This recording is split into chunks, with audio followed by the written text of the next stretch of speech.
안녕하세요. 지금 이맘때가 딱 다이어트 하기 좋은 시기죠. 새해가 시작되면서 다이어트 결심을 많이 하시지만 현실적으로 새해가 시작되는 1월에는 이벤트가 많기 때문에 다이어트를 시작하기에는 2월이 딱 적합하다고 생각합니다. 그래서 오늘은 다이어트 계획을 꼼꼼하게 같이 세워보는 영상을 제작하려고 합니다. 실패 없는 다이어트를 위해 다이어트를 계획할 때 가장 첫 번째로 정해야 하는 것은 칼로리 세팅이라고 생각합니다. 누군가는 다이어트를 하면서 칼로리 계산은 크게 중요하지 않다. 칼로리 일일이 다 계산하면서 어떻게 다이어트를 할 수 있나요? 라는 생각이 드시는 분들도 계시겠지만 칼로리 세팅은 마치 우리가 시험을 준비할 때 시험 범위와 같은 거라고 생각해요. 시험 범위가 정해져 있지 않으면 시험 공부를 하면서도 너무 막막하고 하면서도 이게 내가 제대로 하고 있는 게 맞나? 라는 의문이 들기 마련이죠. 이처럼 다이어트 또한 시험 범위처럼 정해진 범위, 기준이 있어야 다이어트를 하면서도 확신이 생기고 변화 과정, 문제점,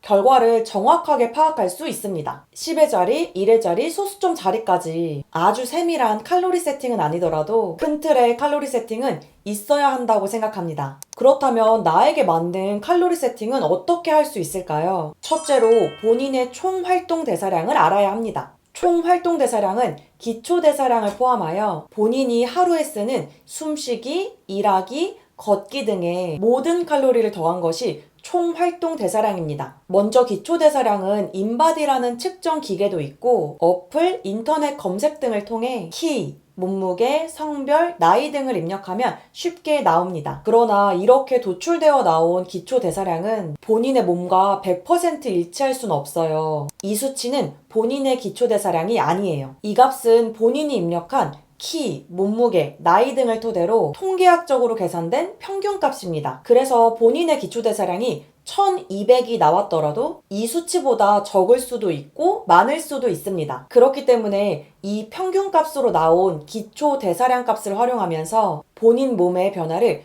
추적, 관찰해야 합니다. 이 추적, 관찰이라는 뜻은 제가 잠시 후에 설명드리겠습니다. 일단 기초대사량이 1200이라고 가정하고 총 활동 대사량을 측정해 볼게요. 총 활동 대사량을 구하는 방법은 기초 대사량에서 1.2에서 1.9를 곱합니다. 하루에 활동이 거의 없는 사람은 기초 대사량에서 1.2를 곱해줍니다. 하루 활동이 보통이신 분은 기초 대사량에서 1.5를 곱해줍니다. 그리고 하루 활동이 아주 많으신 분은 1.9를 곱해줍니다. 이렇게 활동 대사량을 구하는 방법 또한 개인의 활동량을 거의 없음, 보통, 많음 이런 식으로 추상적으로 나눈 뒤 1.2에서 1.9라는 수치로 환산했기 때문에 한계가 있습니다. 그래서 총 활동 대사량을 구한다 하더라도 이 값을 활용하면서 본인의 몸을 추적, 관찰해야 합니다. 일단 이해가 쉽게 한 사례를 가정할게요. 기초 대사량이 1200에 활동량이 보통이라고 가정하여 총 활동 대사량을 계산해보면 1200 곱하기 1.5를 하면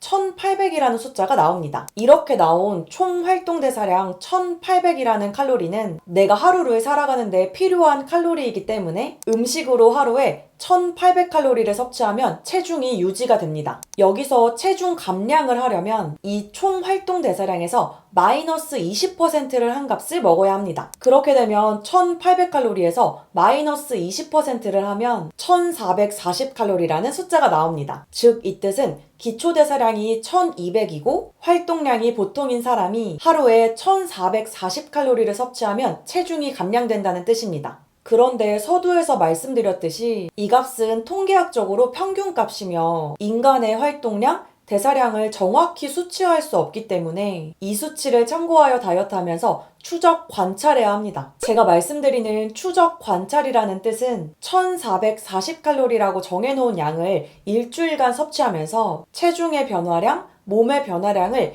일주일 전과 비교하는 것입니다. 1440칼로리를 일주일간 지켰는데 체중의 변화가 거의 없으면 활동량을 증가시키거나 먹는 양을 조금 줄인 상태로 또 일주일간 진행하여 일주일 전과 비교해봐야 합니다. 이와 반대로 1440칼로리를 일주일간 잘 지켰는데 체중이 예상보다 너무 많이 빠졌다면 1440보다 조금 더 음식을 섭취할 수 있겠죠. 이해를 돕기 위해서 다른 한 케이스로 예를 들면 기초대사량이 1300이고 활동량이 거의 없는 사람이라면 기초대사량에 1.2를 곱해줍니다. 그러면 1300 곱하기 1.2는 1560이 나옵니다. 이게 총 활동 대사량인 1560칼로리입니다. 여기서 다이어트를 하려고 마이너스 20%를 계산하면 1248이 나옵니다. 즉 기초 대사량이 1300에 활동이 거의 없는 사람은 다이어트 시의 목표 칼로리를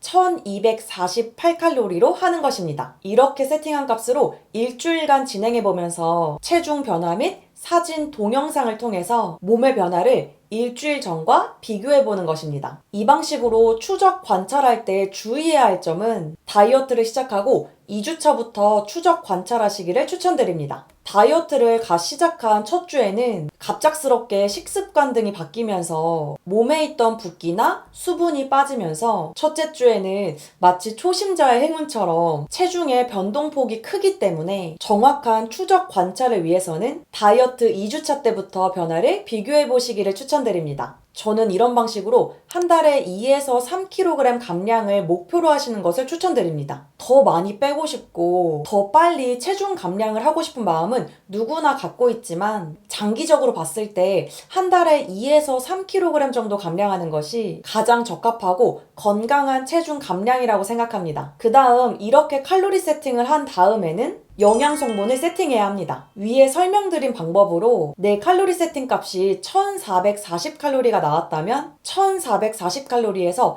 탄수화물은 몇 그램을 먹고 단백질은 몇 그램을 먹고 지방은 몇 그램을 먹는지를 세팅해야 합니다. 이 부분 또한 다 일일이 계산하면서 로봇처럼 할 수는 없어요. 그런데 내가 어느 정도 섭취해야 한다는 범위와 기준을 정해놔야 막막한 다이어트를 하지 않는다고 생각합니다. 제가 추천드리는 탄수화물, 단백질, 지방의 비율은 운동량이 많지 않으시다면 5대 3대 2, 운동량이 꽤 있으시다면 4대 4대 2를 추천드립니다. 보통의 분들을 위해서 5대 3대 2의 비율로 가정해서 설명드리면 첫 번째로 세팅한 칼로리인 1440칼로리에서 50%인 720칼로리는 탄수화물, 30%인 432칼로리는 단백질, 20%인 288칼로리는 지방으로 섭취하는 겁니다. 그런데 우리가 일상에서 섭취하는 음식들은 영양 성분표에 총 칼로리는 적혀 있어도 이 음식이 탄수화물은 몇 칼로리인지, 단백질이 몇 칼로리인지, 지방이 몇 칼로리인지는 적혀 있지 않습니다. 탄수화물, 단백질, 지방이 몇 g이 들어있는지만 적혀 있습니다. 이 사진은 다들 아시는 스팸의 영양 성분표이고요. 이렇게 이 스팸은 한 서빙당 총 칼로리 180이라고만 적혀 있고 지방 16g, 탄수화물 3g, 단백질 7g이 들어있다고만 나와 있지 이게 각각 몇 칼로리인지는 나와 있지 않습니다. 그래서 이것을 환산하는 방법은 탄수화물, 단백질은 1g당 각각 4칼로리로 계산하시면 되고요. 지방은 1g당 9칼로리로 계산하시면 됩니다. 즉, 이 스팸은 한 서빙을 섭취하면 지방 16g 곱하기 9는 144칼로리, 탄수화물 3g 곱하기 4는 12칼로리, 단백질 7g 곱하기 4는 28칼로리를 섭취하는 것입니다. 물론 음식을 하루 3끼 섭취할 때마다 이 음식은 지방이 4.5g인데 나는 오늘 저녁에 지방을 4g만 섭취해야 되는데 어떻게 먹지? 나는 오늘 탄수화물을 50g 섭취해야 되는데 이 밥은 55g인데 어떡하지? 등 이런 식의 초세밀한 계산법으로 몇 끼를 먹진 않더라도 오늘은 대략 탄수화물을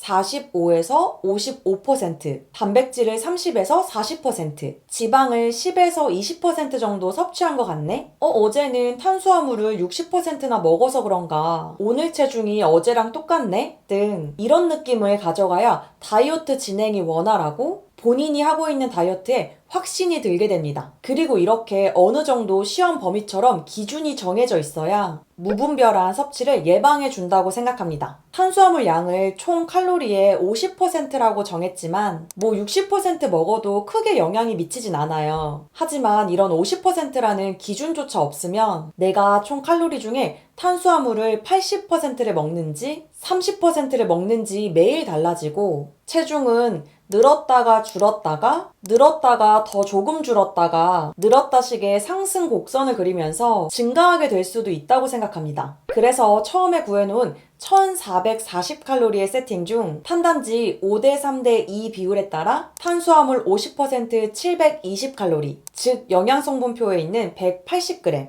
단백질 30%, 432칼로리, 즉 영양 성분표에 있는 108g, 지방 20%, 288칼로리, 즉 영양 성분표에 있는 32g인 거죠. 이렇게 계산해 놓은 값을 토시 하나 틀리지 않게 먹는 게 아니라 난 하루에 탄수화물 200g보다 조금 덜 먹으면 되는구나. 단백질은 100g 정도 먹으면 되는구나. 지방은 30g 정도 먹으면 되는구나. 쉽게 수치화해서 인지하고 있는 거죠. 이것도 매일 계산하고 기억하기 힘들기 때문에 저는 어플을 이용해서 기록하니 편하더라고요. 어플 이름은 마이피트니스8이라는 어플인데요. 광고는 아니고요. 미국에서 만들어진 어플인 것 같은데 편리하고 좋은 기능이 많아서 좀 소개해드리겠습니다. 어플에 가입하시고 접속해보시면 이런 식으로 식사를 검색해서 음식을 추가하면 이 음식에 맞는 총 칼로리와 탄단지 성분이 기록되어 있습니다. 그리고 어플 내에서 특정 음식이 검색이 안 되면 본인이 직접 성분을 이렇게 입력하셔도 되고요. 이건 진짜 신기했는데 바코드 스캔 버튼을 눌러서 음식 바코드를 찍으면 이런 식으로 검색이 되어서 나오더라고요. 이 어플을 이용해서 하루하루 기록하면 아까 말씀드린 추적 관찰을 하는데 편리할 것 같습니다. 이런 방식으로 2주에서 3주 정도만 꾸준히 하시다 보면 본인이 몸으로 확실하게 체감하게 됩니다. 아, 잘 되고 있구나. 나 잘하고 있구나. 지금 방법이 나와 잘 맞는구나 라는 생각이 드시는 순간이 올 거라 생각합니다. 그리고 제가 다이어트를 할 때마다 항상 강하게 느끼는 것은 이 방식으로 딱 50일만 해보면 놀라울 정도로 전후 비교를 할 때 큰 변화가 있습니다. 제가 이전 영상에서부터 제 몸을 스스로 비교 분석하는 컨텐츠를 많이 했었는데 딱 50일이면 정말 큰 변화가 있었습니다.